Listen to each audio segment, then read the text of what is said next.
سورہ بقرہ آیت نمبر 259۔ بڑے غور سے آپ سماعت کیجئے، بڑا عبرت آموز اور سبق آموز قصہ حضرت عزیر علی نبینا علیہ السلام کا رب کائنات نے بیان فرمایا۔ رب ارشاد فرما رہا ہے، او کالذی مر علی قریۃ وہی خاویۃ علی عروشها، یا اس کی طرح جو گزرا ایک بستی پر اور وہ ڈھہی پڑی تھی اپنی چھتوں پر۔ قال انا یحیی ہذہ اللہ بعد موتها، بولا اسے کیوں کر جلائے گا اللہ اس کی موت کے بعد۔ فَأَمَاتَهُ اللَّهُ مِائَةَ عَامٍ ثُمَّ بَعَثَهُ قَالَ كَمْ لَبِثْتَ قَالَ لَبِثْتُ يَوْمًا أَوْ بَعْضَ يَوْمٍ۔ تو اللہ نے اسے مردہ رکھا 100 برس، پھر زندہ کر دیا۔ فرمایا تو یہاں کتنا ٹھہرا؟ عرض کی دن بھر ٹھہرا ہوں گا یا کچھ کم۔ قال بل لبثت 100 عام فانظر الى طعامك وشرابك لم يتسنہ۔ فرمایا نہیں، بلکہ تجھے 100 برس گزر گئے، اور اپنے کھانے اور پانی کو دیکھ کہ اب تک بو نہ لایا، اور اپنے گدھے کو دیکھ، اپنے گدھے کو دیکھ۔ وانظر الی حمارک ولنجعلک آیۃ للناس وانظر الی العظام کیف ننشزوها ثم نکسوها لحما فلما تبین له قال اعلم ان اللہ علی کل شیء قدیر۔ اپنے گدھے کو دیکھ کہ جس کی ہڈیاں تک سلامت نہ رہیں، اور یہ اس لیے کہ تجھے ہم لوگوں کے واسطے نشانی کریں، اور ان ہڈیوں کو دیکھ کیوں کر ہم انہیں اٹھان دیتے، پھر انہیں گوشت پہناتے ہیں۔ جب یہ معاملہ اس پر ظاہر ہو گیا، بولا میں خوب جانتا ہوں کہ اللہ سب کچھ کر سکتا ہے۔ اب اس کی آپ تفسیر دیکھیں، اس سے پہلے ایک بات کا خیال رکھیں۔ مفسرین فرماتے ہیں خیال رکھنا چاہیے کہ کم و بیش 1,24,000 انبیاء کرام دنیا میں تشریف لائے، مگر قرآن و حدیث میں بہت تھوڑے نبیوں کے نام یا حالات مذکور ہیں، یعنی ذکر ہوئے۔ قرآن مجید نے خصوصیت سے ان انبیاء کرام کے حالات بیان فرمائے ہیں جن کے متعلق اہل کتاب نے افراد یا تفرید کر دی تھی، یعنی یا تو ان نبیوں کی شان بڑھاتے بڑھاتے اللہ تبارک و تعالیٰ کا بیٹا ہی بنا ڈالا یا خدا بنا ڈالا، یا ان کی شان گھٹاتے گھٹاتے جو ہے ان کی توہین اور تنقیص اور گستاخی پر اتر آئے۔ زیادتی محبت یا عداوت کی وجہ سے ان کے متعلق عجیب قصے گڑھ لیے تھے جن سے ان بزرگوں کے اصلی حالات چھپ گئے تھے۔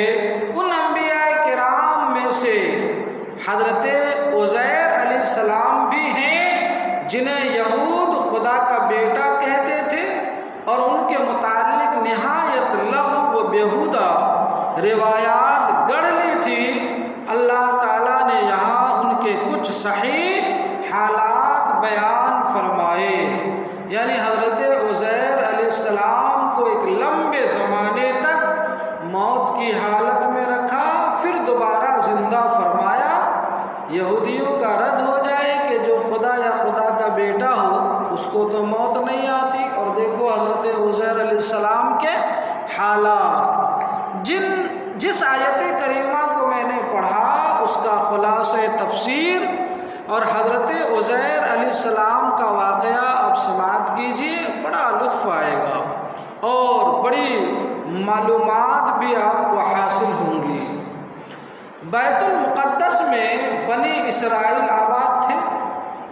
جب ان کا فسق و فجور، نافرمانی و طغیانی حد سے بڑھا، گناہ، شرارتیں اور اللہ رب العزت کی نافرمانیاں اس کی حد سے بڑھ گئی، اور انہوں نے پیغمبر وقت کی ہدایت پر عمل نہ کیا۔ اس وقت جو نبی تھے ان کی بات پر عمل نہیں کرتے تھے۔ تو عیسیٰ علیہ السلام سے تقریباً 600 برس پہلے بخت نصر نے بیت المقدس پر حملہ کیا۔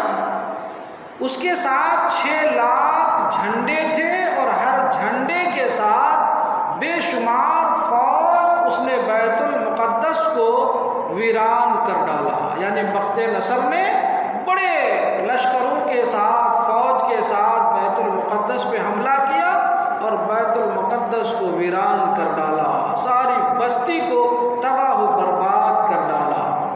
توریت شریف کے جو نسخے تھے وہ جلا دیے، بنی اسرائیل کے 3 حصے کیے، ایک کے ساتھ ایک گروہ کو قتل کر ڈالا، دوسرے کو بہت ذلت و خواری سے شام میں رکھا، اور تیسرے گروہ کو قید کیا۔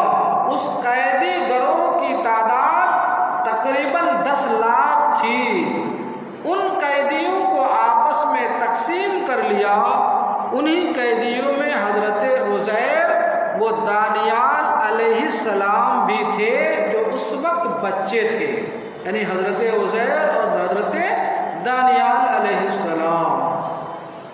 جب بہت عرصہ بعد، ایک زمانے بعد، ان میں سے بعض لوگ قید سے چھوٹے تو حضرت عزیر علیہ السلام بیت المقدس پر گزرے، جو اس وقت تک اجڑا پڑا تھا، یعنی اس کی دیواریں گر گئی تھی اور چھت مکان کی دیواروں پر اوندے منہ پڑے تھے، اجڑے ہوئے تھے، بالکل ویران تھا۔ جب وہ ایک لمبے زمانے کے بعد حضرت عزیر علیہ السلام کا اس پر گزر ہوا تو آپ تمام شہر گھومے، آپ کو کوئی آدمی نہ ملا، مگر وہاں کے باغات قسم قسم کے میوے سے لدے ہوئے تھے جن کا کوئی کھانے والا موجود نہ تھا۔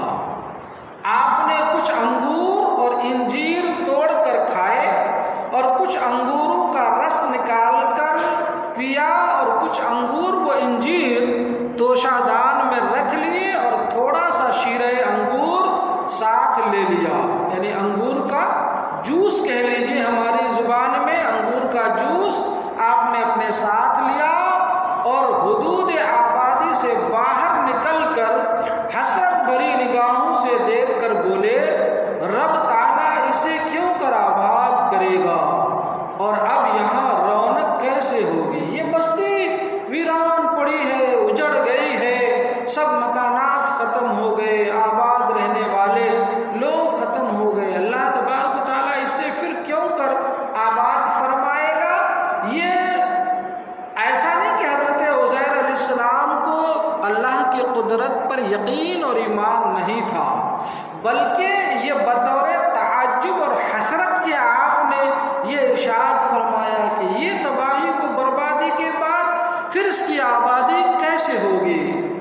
منظور الہی یہ ہوا کہ اللہ تعالیٰ اپنی قدرت کاملہ انہیں دکھائے، یعنی حضرت عزیر کو اب رب اپنی قدرت دکھانے لگا۔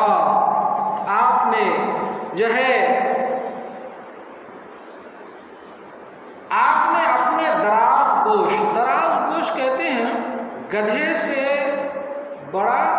مچھر سے چھوٹا جانور، اور کچھ تفسیروں میں گدھے کا ہی لفظ آیا ہے کہ حضرت عزیر علیہ السلام کے پاس گدھا، وہی یہاں دراز کو معنی کیا، آیت کریمہ میں بھی حمار کا لفظ آیا ہے اور حمار کا معنی ہی ہوتا ہے گدھا۔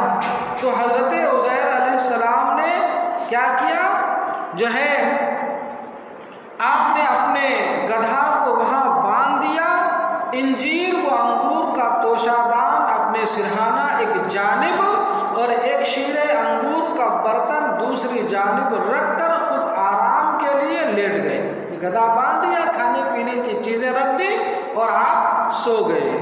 لیٹتے ہی نیند آ گئی اور سوتے میں جان نکال گئی، یعنی آپ سوئے اور نیند لگی، اسی میں اللہ نے حضرت عزیر علیہ السلام کی جان نکال لی، گدھا بھی مر گیا۔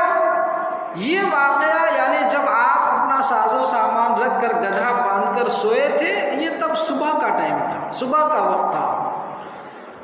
رب تعالیٰ نے بخت نصر بادشاہ کو نمرود کی طرح مچھر سے ہلاک فرما دیا، بڑے بڑے مغروروں کو اللہ نے ایسی ذلیل کر کے مارا ہے۔ باقی بنی اسرائیل کو آزادی مل گئی۔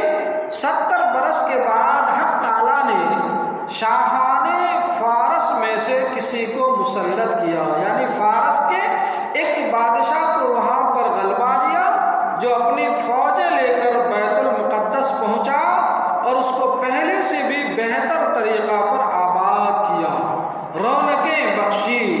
بکھرے ہوئے بنی اسرائیل پھر وہاں آ کر آباد ہونے لگے اور 30 سال کے عرصہ میں یہ لوگ بہت بڑھ گئے۔ اللہ تعالیٰ نے حضرت عزیر علیہ السلام کے جسم شریف وغیرہ کو ایسا غائب فرما دیا کہ نہ تو آپ کو کسی انسان نے دیکھا، نہ کسی چرند و پرند و درند جانور نے۔ جب آپ کی وفات کو 100 سال پورے ہو گئے تب آپ کو زندہ کیا گیا۔ یہ اللہ کی قدرت، آپ کو موت بھی ہو گئی، آپ کے سامان بھی تھے، گدھا بھی مر گیا، لیکن ان چیزوں پر اللہ کی طرف سے ایسا ستر اور پردہ کر دیا گیا کہ کسی کی نظر ان پر پڑی نہیں۔ جب 100 سال کا زمانہ گزرا تو اب حضرت عزیر علیہ السلام کو زندہ کیا گیا۔ سبحان اللہ۔ اولا سب سے پہلے جب حضرت عزیر زندہ ہونے لگے تو سب سے پہلے آپ کی آنکھ کھلی۔ آنکھ کھلی تو آپ نے اپنے سارے جسم کو بے جان پائے، آنکھیں کھلی، دیکھا پورے جسم کے اندر جان نہیں ہے۔ پھر آپ کے دیکھتے دیکھتے سارا جسم شریف زندہ ہو گیا۔ ابھی اپنی آنکھوں سے آپ اپنے آپ کو دیکھ ہی رہے تھے کہ آپ کا پورا بدن زندہ ہو گیا۔ اور یہ زندہ ہونے کا وقت جب ہوا حضرت عزیر کا، تب شام کا وقت تھا۔ قدرت الہی دیکھیے، سوئے تھے تب وقت کیا تھا؟ صبح کا۔ جب اٹھے تب وقت کیا تھا؟ شام کا۔ تب رب نے پوچھا کہ اے عزیر، یہاں آپ کتنی مدت رہے، کتنا دن سوئے، کتنے زمانے تک یہاں رہے؟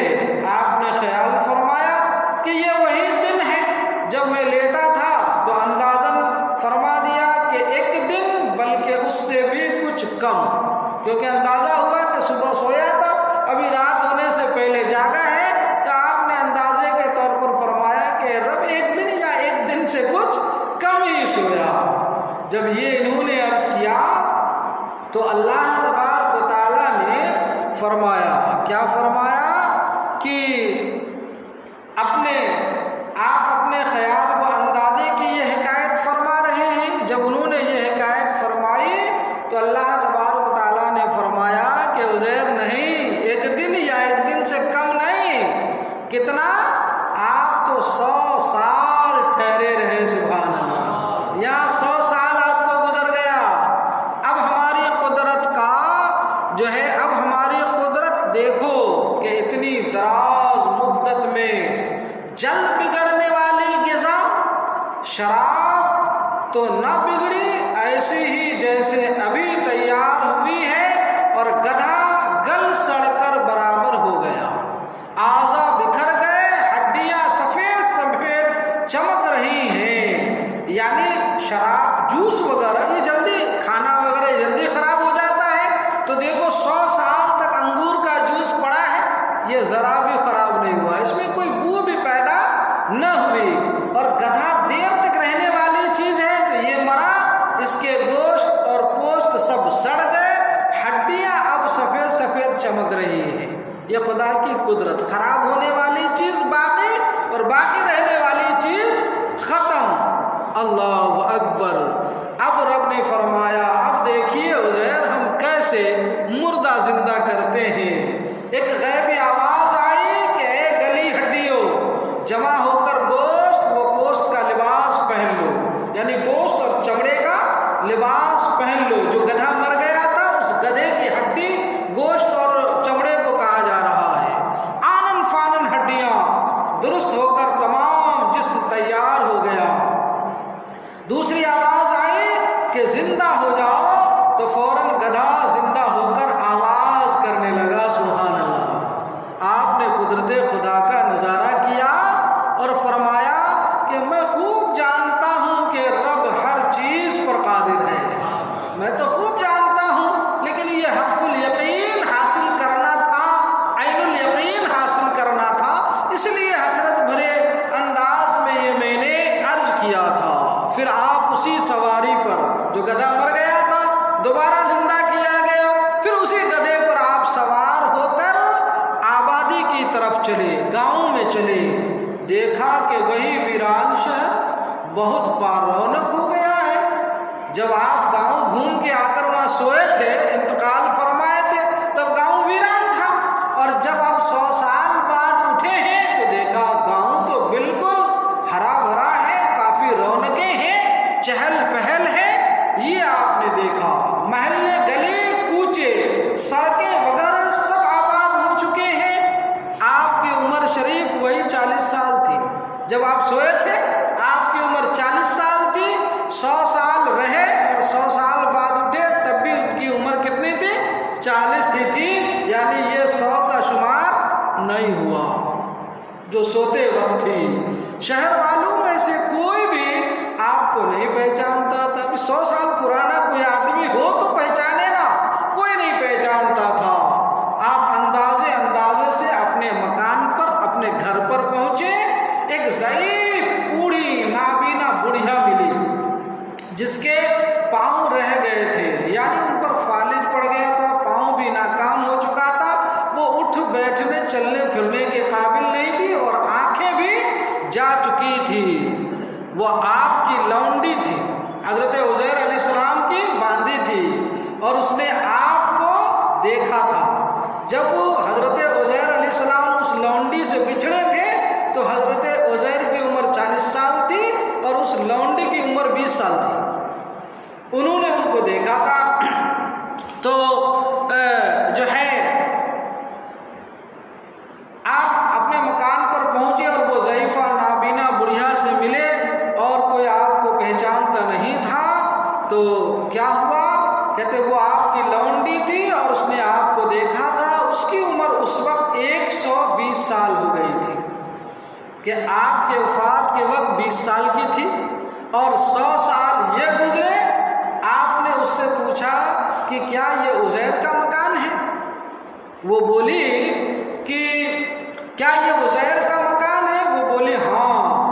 آج کون ہے جو 100 برس بعد عزیر کا نام لے رہا ہے، عزیر کا پتہ پوچھ رہا ہے؟ 100 سال گزر گئے ان کو جو ہے بچھڑے ہوئے، ان کو تو گم ہوئے 1 صدی ہو چکی۔ یہ کہہ کر بہت روئی، وفادار کنیز تھی، یاد میں رونے لگی، بہت روئی۔ آپ نے فرمایا میں ہی عزیر ہوں۔ پوچھنے والا کوئی اور نہیں، میں ہی عزیر ہوں۔ اللہ اکبر۔ جب آپ نے فرمایا کہ میں ہی عزیر ہوں، اس نے کہا یہ کیسے ہو سکتا ہے؟ اور کسی کو بھی یقین نہ آیا کہ یہ کیسے ہو سکتا ہے، یہ کیسے ہو سکتا ہے؟ آپ نے فرمایا اللہ تعالیٰ نے مجھے 100 برس مردہ رکھ کر پھر زندہ کیا۔ اس نے کہا حضرت عزیر تو مقبول الدعا اور مستجاب الدعوات تھے۔ اگر آپ عزیر ہیں اور ہمارے عزیر تو جو دعا کرتے تھے رب کی بارگاہ میں قبول ہوتی تھی، تو چلیے آپ میرے لیے دعا کیجئے کہ اللہ میری آنکھ لوٹا دے۔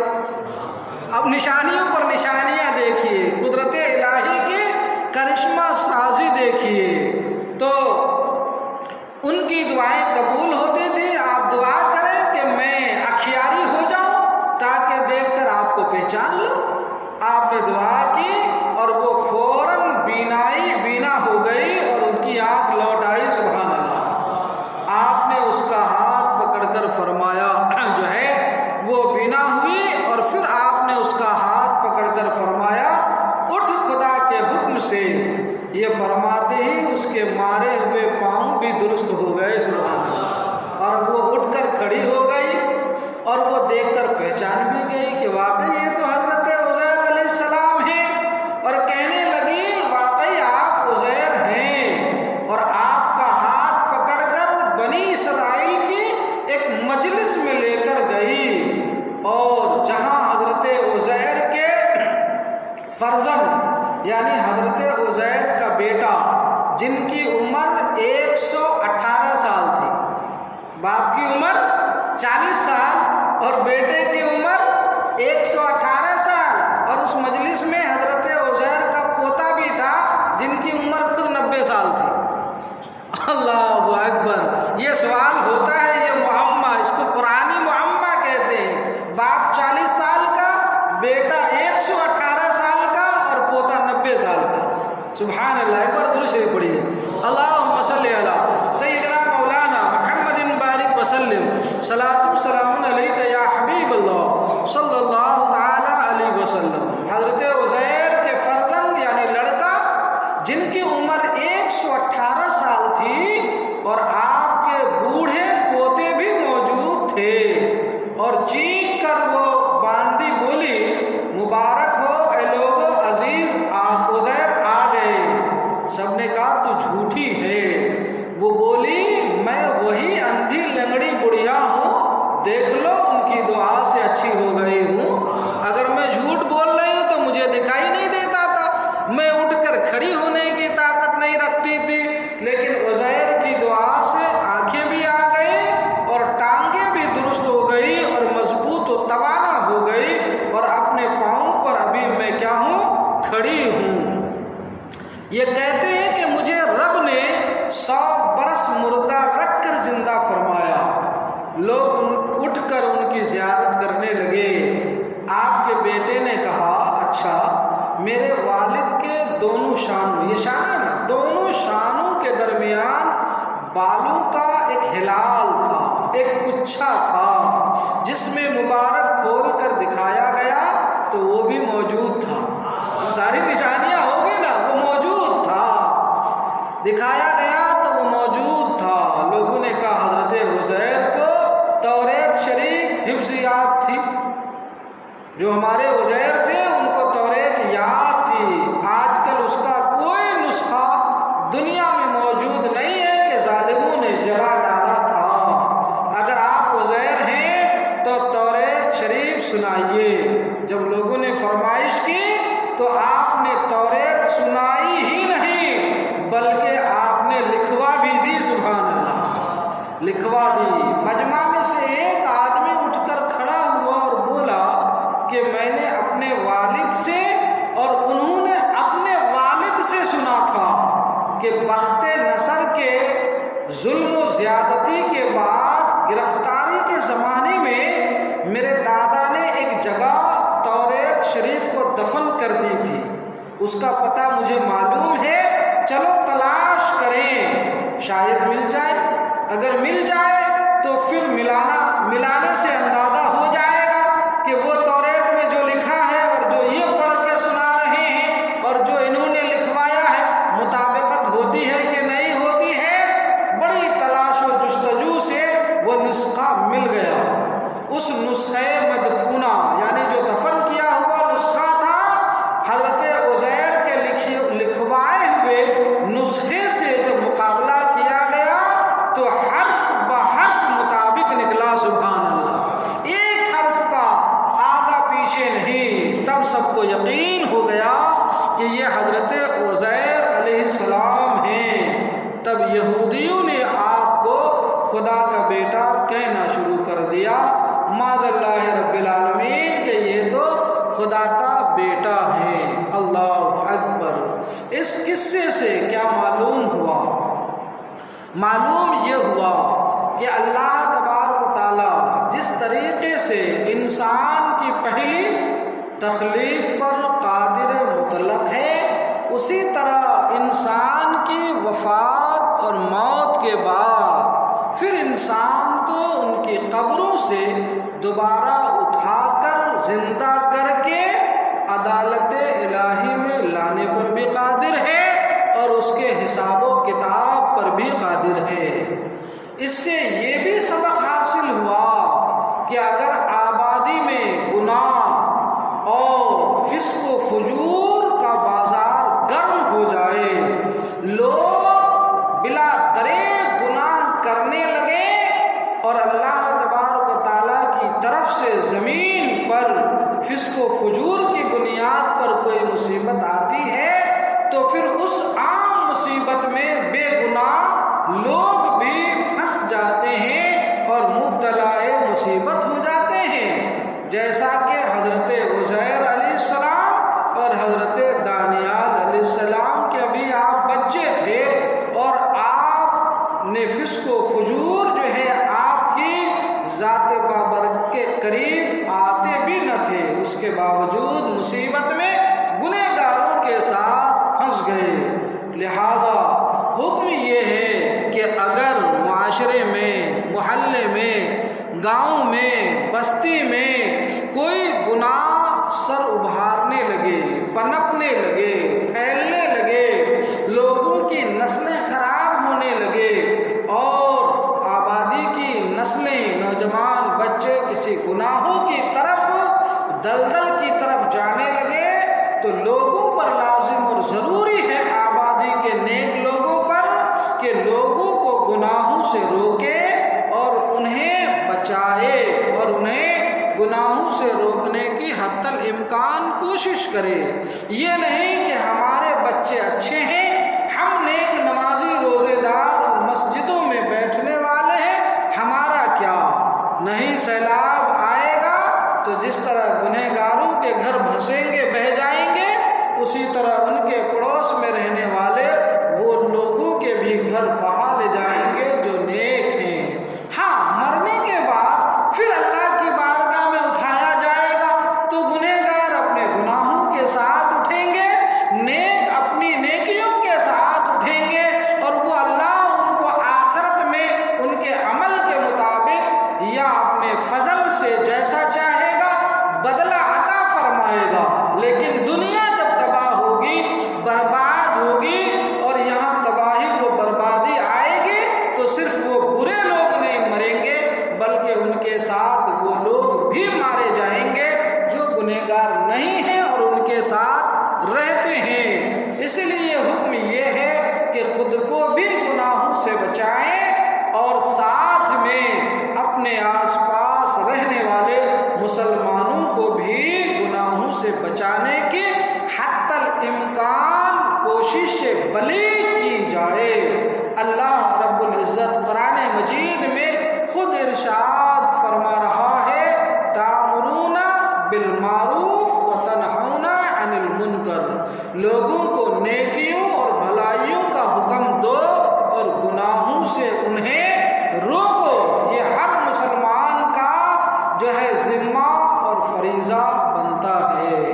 لہذا اسی لیے علماء نے کہے ہیں، بزرگان نے اپنی کتابوں میں لکھے ہیں کہ جس طریقے سے اس آسمان کی چمک اور دمک ان کے چاند اور ستاروں سے ہے، اسی طرح دنیا کی اس زمین کی چمک دمک علماء صلاح اور اولیاء سے ہے۔ سبحان اللہ، کہ یہ کچھ جماعت، علماء کی جماعت تامرون بالمعروف وتنہون عن المنکر کے مبلغ ہیں۔ اولیاء اور صوفیاء لوگوں کے تزکیے قلب اور گناہوں سے ان کو پاک اور ستھرا کر کے معرفت کا سبق پڑھاتے ہوئے نظر آتے ہیں اور ان کی وجہ سے ہی دنیا شاد و آباد اور لوگوں کی زندگیاں آباد